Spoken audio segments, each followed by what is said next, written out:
소렌토 투명 코팅 시공 전모습 보겠습니다. 여기는 엔진 부분이고요.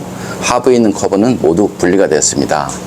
하부 세차를 하게 되면 이 안쪽으로 흙이나 모래, 염화칼슘 이런 것들이 묻을 수밖에 없습니다. 저기 뒤쪽 한번 보겠습니다. 바닥면 쪽인데요. 바닥면 쪽도 마찬가지 이렇게 물자국이 있습니다. 이쪽 부분 언더커버가 있습니다. 하지만 물로 변한 염화칼슘은 커버 틈으로 다 스며들죠. 여기 측면 부분인데요. 자세히 보면 이렇게 금빛으로 보입니다. 이것은 모두 부식이다 이렇게 생각하시면 되고요. 이쪽 부분 부식이 조금 심합니다. 바깥쪽 한번 보겠습니다. 바깥쪽을 이렇게 보면 이렇게 점들이 보입니다.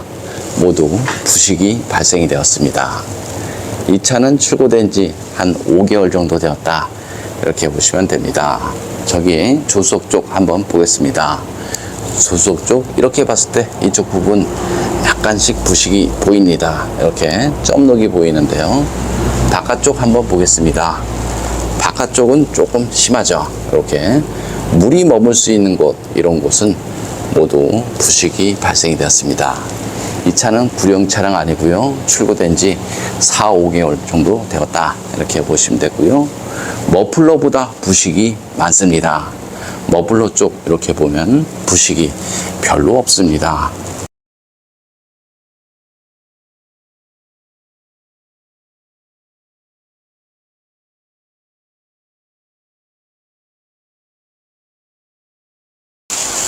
소렌토 투명 코팅 시공 후 모습 보겠습니다. 여기는 엔진 부분이고요. 엔진, 미션 모두 코팅이 되었습니다. 여기 앞쪽 멤버 있는 부분인데요. 후 속에는 투명 코팅제와 이너왁스를 해서 안쪽 시공이 되었습니다. 여기는 앞바퀴 안쪽 부분이고요. 볼트나 너트 이런 곳 부식 잘 되죠. 모두 코팅이 되었습니다. 여기는 앞바퀴 휠하우스 있는 부분인데요. 여기는 페인트 칠했습니다. 이런 곳은 페인트 칠하지 않았죠. 그래서 페인트 쪽에 문제가 생겨버리면 바로 부식이 날 수밖에 없습니다. 여기는 앞바퀴 휠하우스 있는 부분이고요. 자세히 보면 이렇게 홀구멍이 있습니다. 한 반 정도 막힌 것 같은데요. 물로 변한 염화칼슘은 이 안쪽으로 스며들죠. 그럼 여기 부식이 있는 부분 이런 곳으로 머물게 됩니다. 그래서 하부 세차를 많이 하거나 눈길 주행, 빗길 주행 많이 하다 보면 이 안쪽으로 흙이나 모래 이런 것들이 쌓일 수밖에 없습니다. 그럼 부식은 나는 것은 너무나 당연한 현상이죠. 여기 바닥면 쪽인데요. 이렇게 전기장치나 센서 이런 곳에는 저렴 코팅제를 이용해서 시공을 하시면 됩니다. 여기 측면 부분 부식이 됐는데요. 아연 코팅제를 이용해서 코팅을 하고 나서 투명 코팅제로 마무리되었습니다. 여기 바디 겉면보다도 바디 속면의 녹방지가 훨씬 더 중요한데요. 여기 홀 속에는 이너왁스를 이용해서 시공하실 것이 좋습니다. 여기 뒤쪽 한번 보겠습니다. 뒤쪽 마찬가지 이런 곳은 염화칼슘이 흐르죠.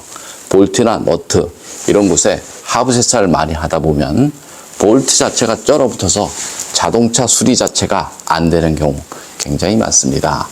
여기는 뒷바퀴 휠하우스 있는 부분이고요. 이런 곳은 염화칼슘이 많이 묻지만 염화칼슘이 흐르는 곳이죠.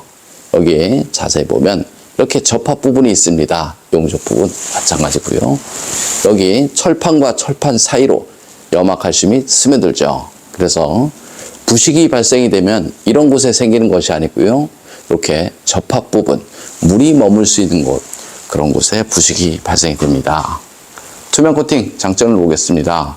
투명 코팅은 하부 면적 100%를 코팅할 수 있습니다.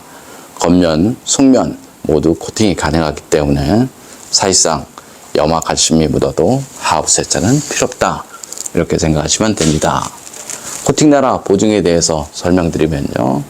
주행 중 사고나 부품 교환, 바닥 긁힘 10년 동안은 무상 시공되니까요. 걱정 안 하셔도 됩니다. 좀 더 자세한 내용은 네이버에 코팅나라 검색을 하면 제 블로그가 있습니다.